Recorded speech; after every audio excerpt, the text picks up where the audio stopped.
पाहणार आहोत। पुण्यातील पदाधिकारी बैठकीत राज ठाकरे चांगलेच संतापल्याचं कळतंय। काम करा नाहीतर पद सोडा असं राज ठाकरे यांनी म्हणत कान टोचलेले आहेत। पुण्यातील पदाधिकारी बैठकीत राज ठाकरे चांगलेच संतापल्याचे बघायला मिळतात। काम करा अन्यथा पद सोडून टाका असं राज ठाकरे म्हणतात। राज ठाकरे यांचा पुणे दौरा आहे आणि त्याच दौऱ्याच्या दरम्यान राज ठाकरे हे चांगलेच संतापल्याचे कळतंय। पदाधिकाऱ्यांच्या बैठकीमध्ये राज ठाकरे हे संतापले होते। काम करा नाहीतर पद सोडा असं म्हणत राज ठाकरे यांनी पदाधिकाऱ्यांचे कान टोचलेत। पुण्यातील मनसेच्या बैठकीमध्ये राज ठाकरे यांनी संपूर्ण आढावा घेतलेला आहे।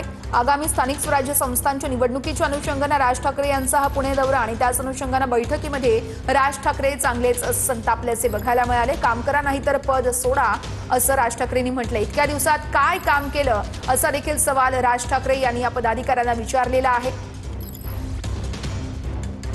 काम करा अन्यथा पद सोडा असं म्हणत राज ठाकरे यांनी पदाधिकाऱ्यांचे कान टोचलेले आहेत। पुण्यातील संपूर्ण परिस्थितीचा पदाधिकाऱ्यांकडून आढावा घेतला राज ठाकरे आणि याच वेळेस राज ठाकरे पदाधिकाऱ्यांवरती चांगलेच संतापल्याचे बघायला मिळाले। पुण्यातील बैठकीत राज ठाकरे या सगळ्या पदाधिकाऱ्यांवरती संतापले। एवढा दिवस काय काम केलं, काम करा अन्यथा पद सोडा असं राज ठाकरे यांनी म्हटलेलं आहे। राज ठाकरे पुणे दौऱ्यावरती आहेत आणि त्याच दौऱ्यादरम्यान त्यांची पदाधिकाऱ्यांसोबत बैठक झाली। या बैठकीदरम्यान राज ठाकरे पदाधिकाऱ्यांवरती चांगलेच संतापले होते। काम न करणाऱ्यांना काढून टाका असं देखील राज ठाकरे यांनी या बैठकीत म्हटल्याचं सांगितलं जातंय।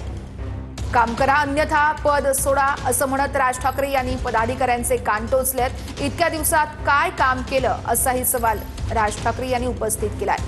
प्रदीप कापसे आमचे प्रतिनिधी आपल्याला सविस्तर अपडेट्स देत आहेत। प्रदीप, या बैठकीत नेमकं काय घडलं?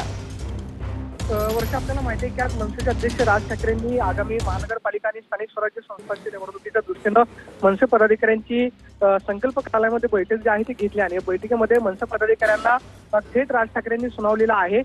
कामं करा अन्यथा पद सोडा। अनेक कार्यकर्ते जे आहेत ते फक्त पदावरती राहतात, मात्र पक्षाचं काम जे आहे ते कार्यकर्त्यांकडून होत नाही।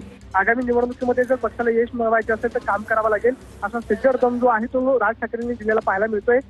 पदावरती राहून पक्ष संघटनेमध्ये काम करावं लागेल अशा पद्धतीने सुद्धा सूचना ज्या आहेत राज ठाकरेंनी दिलेल्या आहेत। पदावरती राहायचं असेल तर काम करा अन्यथा फक्त पदच हवं असेल तर पद सोडा अशा पद्धतीचा थेट इशारा राज ठाकरेंनी दिलेला पाहायला मिळतोय।